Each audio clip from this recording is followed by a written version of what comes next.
to say the prayer before learning this type of material here. Ribbon halami badni avnim avrach nibasi lavodi monach mufanecha v'neilohim v'yibusein v'kedu v'shnach v'ayah v'kedu v'tam v'azan olav v'secha Avos HaKodesh v'natav lanu chelik v'sodos v'asach v'kidosha ma'anu me'chayenu asher asita imanu chesed v'dol kazeh al ken nachnu makim tachnu v'necha shtimchol tislach l'chol chatoseinu v'avnoseinu v'ayu avnoseinu ma'bimin בינינו ובינך, וכן ירזו מנך, מה אלוהים ויבוסנו שתכון אינס לבבינו וירסך ולאבסך ותקשיב אזנך לדברנו אלה וספתח לבבינו הער בסודות תורסך ויהיה לימודנו זה נחס רוח לפני חיסך ולך נקריח מכוח ותעצי עלינו אור מקור נשמסנו בכל בחינוסנו ושיסנו צצון צוץ עושה ולך הקדושים אשר על ידם כליס דברך אלה בעולם וזכוסם וזכוס אבוסם וזכוס תורסם ותנוסם Grusha Sami Molam, Baval Mikashel Devarim Elu, Viskusam, Ta'ir, Bamasha, Anilum Dim Kamamanaim, Nosisol, Gal, Ene, Rabizmi, Fasach, Mutosach, Ki, Natin Kochma, Amitiv, Dasus, and so on, Still always just blows my mind that we ask God to listen to what we're doing here. You know, the Takshiv Aznechel Dvarenu Ele. You should listen to us, but tiftach levavenu, and we should open our hearts. It's an interesting connection, you know, that the two are connected. When our hearts open up, so it means God's listening to us, or vice versa. Really, when God's listening to us, it means we open up also. So it's like the concept of God listening to us has to do with us opening up, kind of the gateways between ourselves and the Creator. It's interesting. Amen. Yeah, amen, yeah. Pretty, so, VaYigash. Parashat VaYigash. VaYigash, he loved Yehuda. Chaim.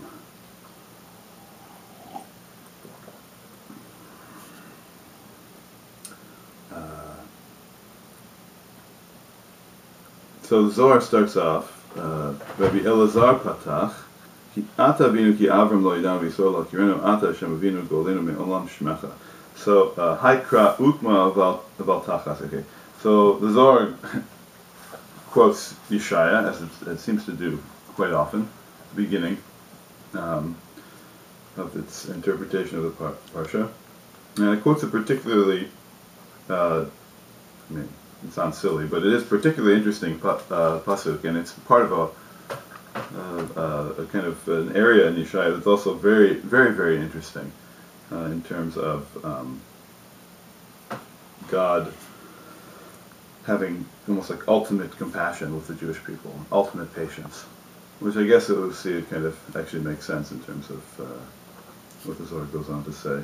So the pasuk is as follows. It's Yeshaya Samech Gimel, which is chapter 63, and the verse is 16. Ki ata avinu, Yeshaya is saying, I think on behalf of the Jewish people, to God, Ki, you are our father, to God. Ki Avram lo yida'anu, because Avram doesn't know us. VeYisrael lo yakirenu, and Yisrael, meaning Yaakov Avinu, doesn't recognize us. Ata Hashem Avinu, you Hashem are our Father. Golenu me'olam shemecha, our true Savior, and forever is your name, or from the depths of the foundations of the world, whatever you want to say it. It's probably a better translation actually. Is your name. It's more dramatic. Me'olam shemecha. Forever is almost limiting the word. Olam really means world or universe or reality. Me'olam shemecha. So it's a fascinating, fascinating. See if Rashi says anything. Does Rashi ask why Yitzchak wasn't mentioned or something? That's a good question too. Well, that actually, what's amazing is that's that Gemara. That Gemara where it talks about, I think it's in Masechet Shabbos, where it talks about, HaKadosh Baruch Hu goes to the Avram, Yitzchak, and Yaakov, and he tells each one of them, your children have sinned, and Avram Avinu says, okay, whatever, wipe them out, or something to the effect of that. I'm heavily paraphrasing, as it is very early in the morning for me. And then he says, actually, even if it wasn't early in the morning, I'd still probably be paraphrasing. But and then he asks, and then so he goes to Yaakov Avinu, and Yaakov Avinu says basically the same thing. And it's interesting. And then he goes to Yitzchak, and this is probably the source. And then Yitzchak doesn't say the same thing. Yitzchak actually says, wait a minute. He says, hey, wait a minute. He says, you say they're sinning? So he goes through this whole almost mathematical kind of deconstruction of a human life. Okay, so they sleep. Let's say how many years are they actually? They live, let's say 70 years or whatever, 80 years. Of that, such and such a time is sleeping. Of that, such and such a time is working. Of that, such and such a time is davening and getting ready for Shabbos and keeping Shabbos. Of that, so he says, you basically end up with maybe 5 or 6 years out of an entire life where a person sinned. So Yitzchak Avinu says, he says to God, can you handle that?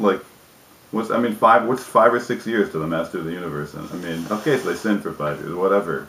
Is that a big deal to you? Can you not handle that? And he says, and furthermore, if you can handle it, I'll handle it. I don't mind. I'll take it. It's for me, no problem. So Yitzchak really comes to the defense of the Jewish people, and it's really amazing because actually it could be a reference to this pasuk.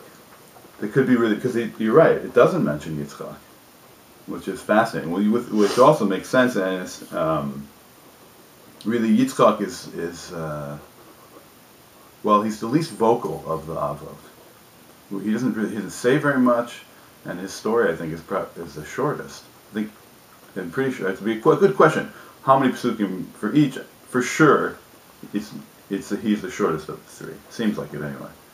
At least in my mind, it could not. You're not counting the Akedah. The Akedah is the Avot. Right. So I'm saying the Akedah. Right. That's a good point. Even just that's an interesting. It's an interesting question. It seems like Yitzchak is the most almost overlooked of the Avot, and yet actually, according to Gemara, he's really the most kind of with the Jewish people right now. Which Yitzchak is the concept of din, but not din in a negative sense. Din in terms of people learning to have true bitul, and so he's really, so to speak, Yitzchak is really in touch with God almost in a way that no one else is. So he's in touch maybe with this concept, right? That God is we are relying on God's compassion as our Av, as our Father. And that even the greatest of Jews can't replace that. So it's pretty much Yeshaya and Navi is saying here, it's like God. We're relying on God, and no leader or Rebbe or anyone can replace that relationship. And as a matter of fact, the job of it's like the Noam Elimelech, Rabbi Elimelech of the Zhensk said, he said something to the effect of I'm hoping that you learn to stop fearing me as a Rebbe and start learning how I fear God. That you should also fear God in the same way. The whole point of the whole Rebbe Chassid relationship is not that you should come to fear the Rebbe or be in awe of the Rebbe. The point is that the Rebbe should teach you to not fear anyone except God. It's the Noam Elimelech, and he said that was his whole point in being a Rebbe. And so this is kind of along the same lines, or he was kind of along the same lines as this. Ki avinu ata, and then when we say, it's that direct relationship with God that can't be replaced and shouldn't be replaced. And wherever you go, I think it's somehow like a real connection to the Torah if it strengthens that relationship that you have.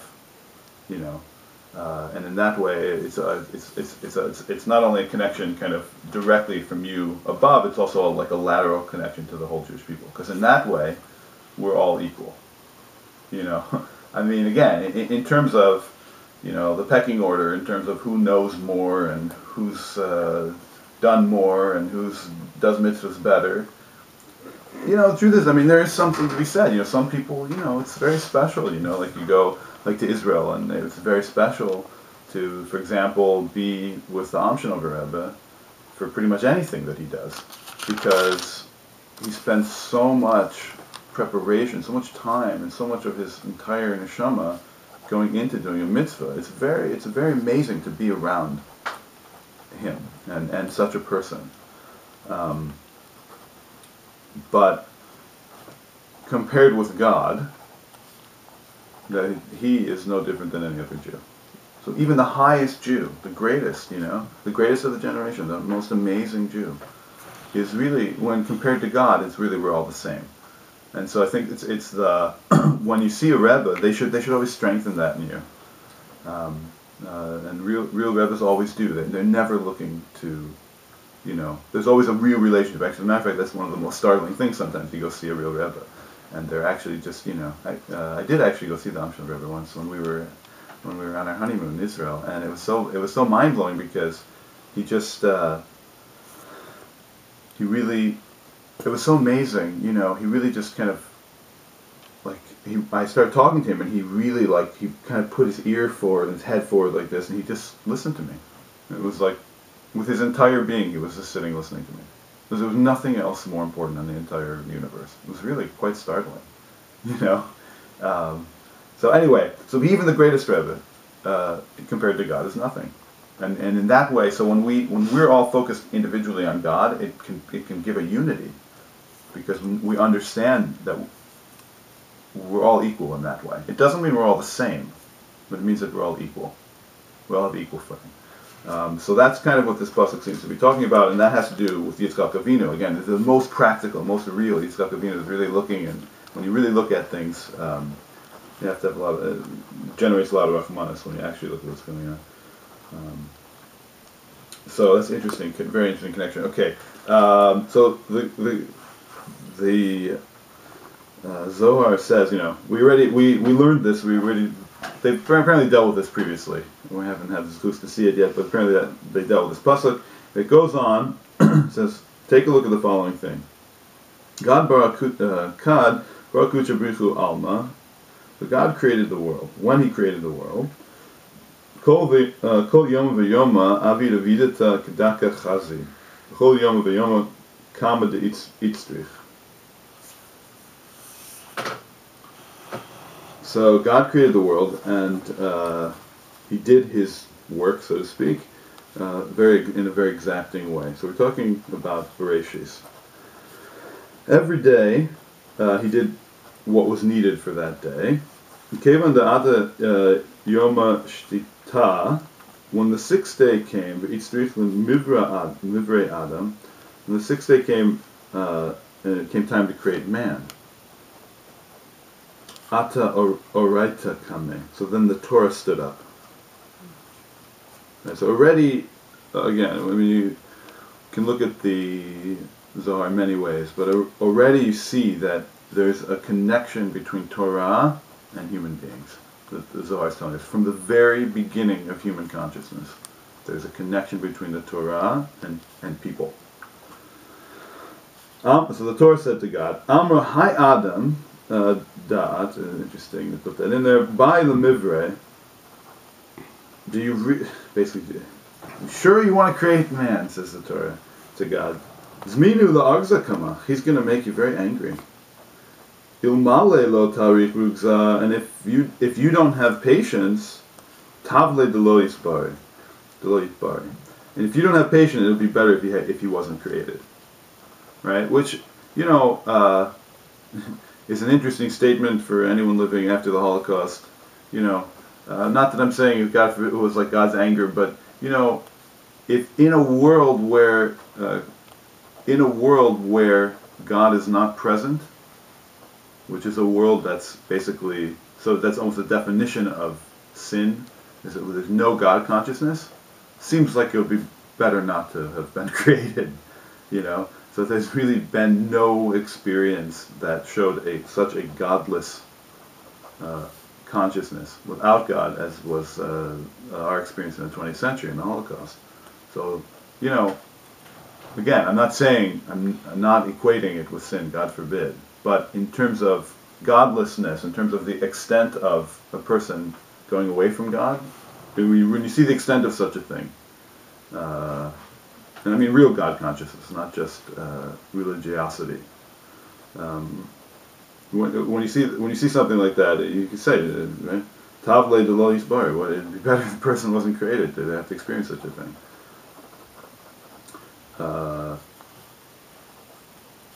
It's interesting. So the Torah already, it's unbelievable. The Torah is already giving God advice, right? Like the Torah is like, but it really. So when God says back to the Torah, Amar la kucha briku, v'chi migna it krinu erech apayim. It's like he says, and do you think it's like for nothing that I'm called the patient one? But who calls God the patient one? The Torah. Right?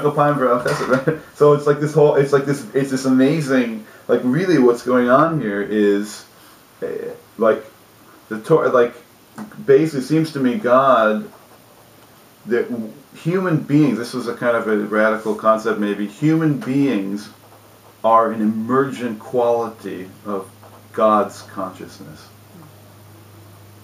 in our ultimate potential. We are the emergent quality, not of just God as God, the one who controls everything, right, or the most powerful, but as God, the compassionate one, God, the patient one. And so he creates these beings who are going to make so many mistakes, right? But we bring the byproduct of the mistakes, if we have God consciousness, is compassion. Learning compassion. Learning to have compassion with ourselves, learning to have compassion with others, learning to have patience. So that we bring that out through our very existence. And what God is saying is that, so to speak, that's an aspect of Him that's coming out. Right? So, and that's the Zohar saying. Human beings are an emergence, or represent, or coincide with, however you want to say it, the emergence of a quality of God that hadn't been before. The creation of man is intimately linked and eternally linked with the concept of patience and compassion in God. Right? And so the Torah is the Torah again. The Torah is what teaches us that, and that's why it's so much a part of. It's not even a part of it. It's hard to even put in words.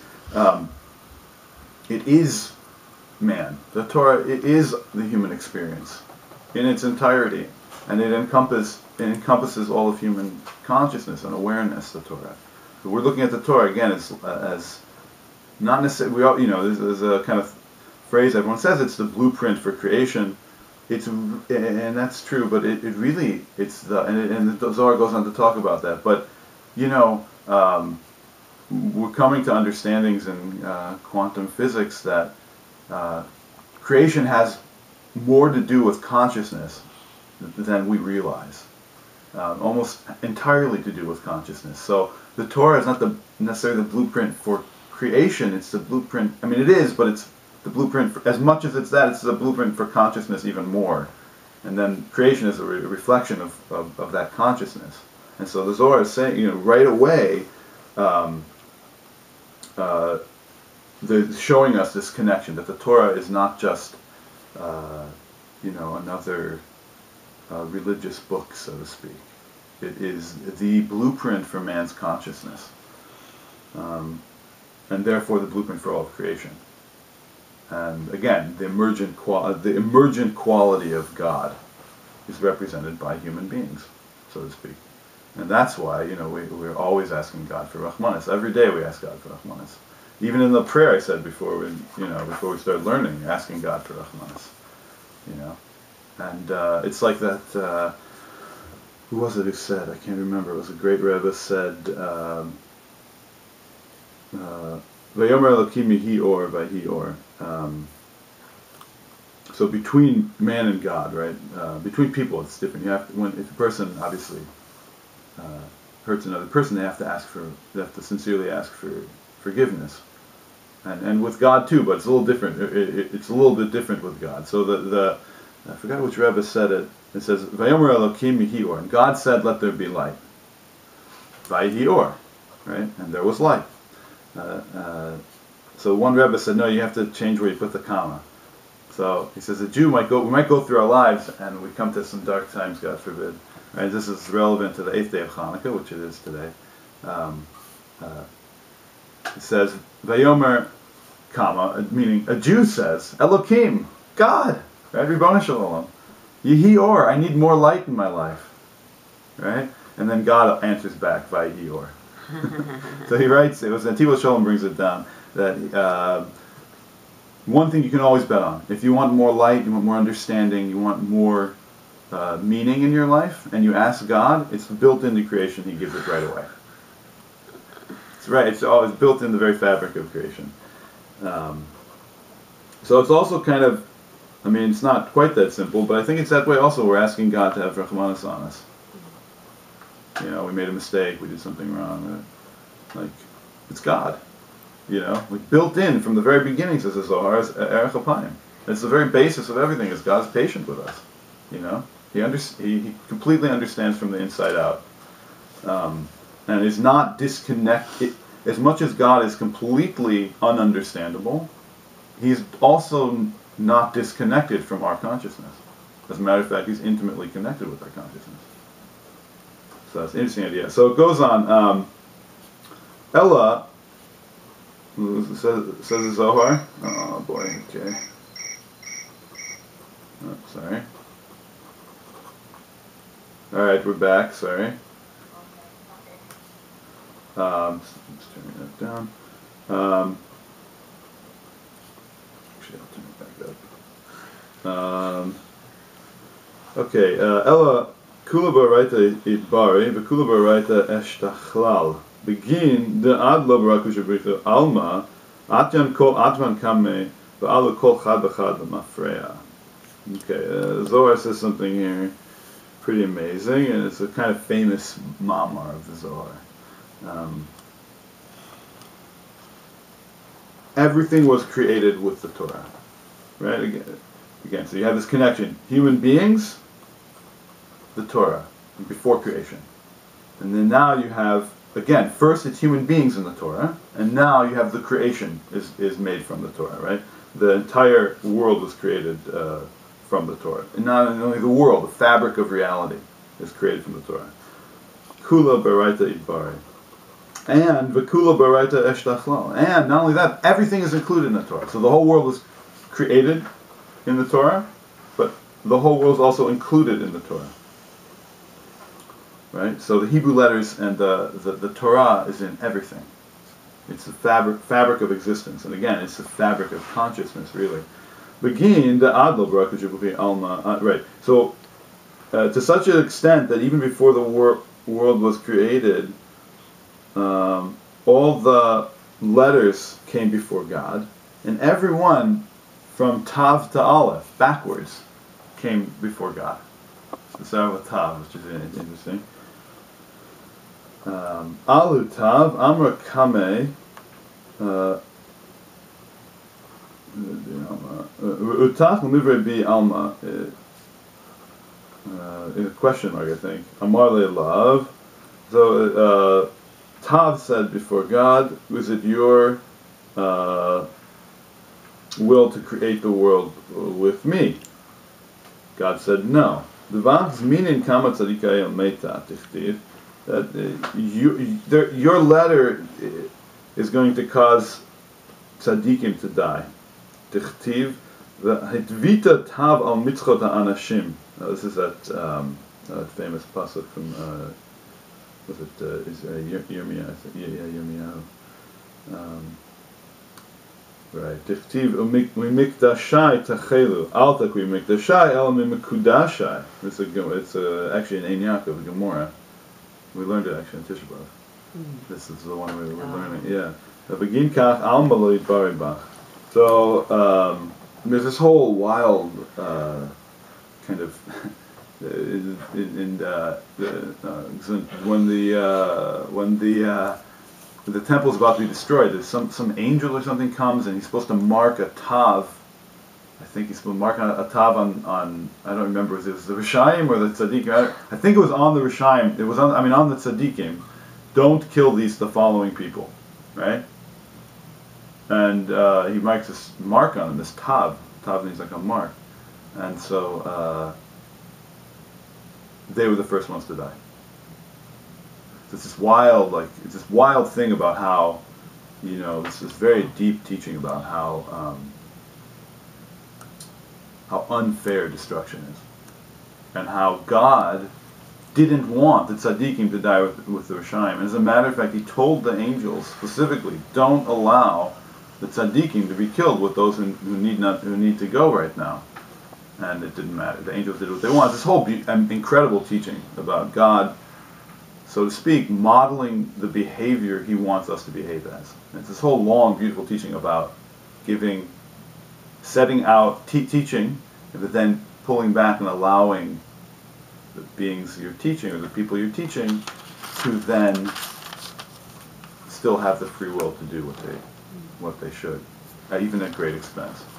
And that's precisely what happens. The angels don't listen to God, and they just wipe out everyone, completely against what God wants. So it's this very interesting thing, whereas God even, so to speak, in this case, seems to give free will to the angels in terms of how they implement his will.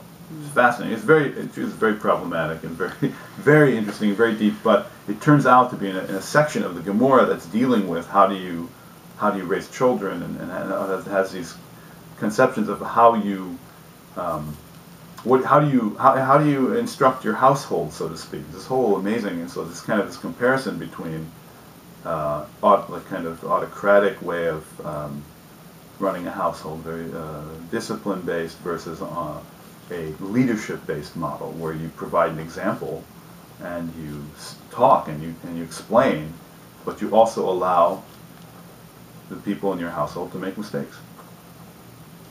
You allow them to make mistakes, and it's very, very interesting in terms of that teaching is kind of at the center of the destruction of Jerusalem. Maybe. I think there's something very deep there in that we need to, the center of the destruction, all had to do with inappropriate attempts at controlling others.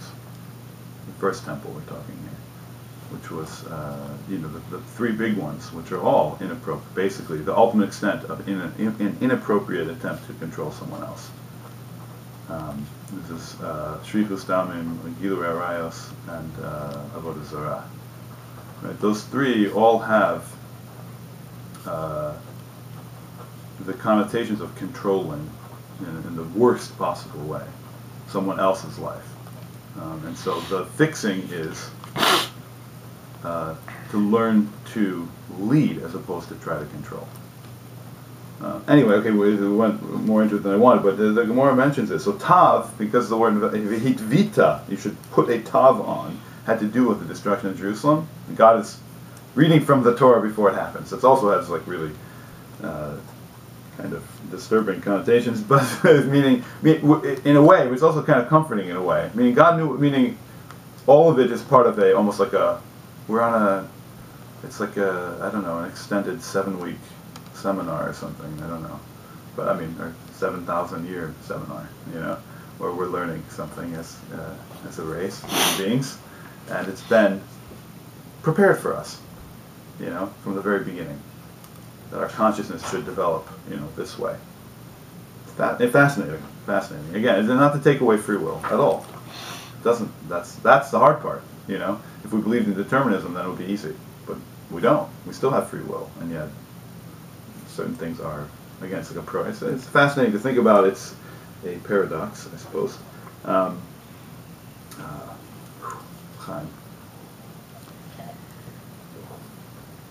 Tav could not be chosen. So tav is not it. Alu tlat atvan shin kuf resh. Shin kuf and resh came next. It's going backwards. Kol chad v'chad bilchodoi. Each one individually. Amar lahem.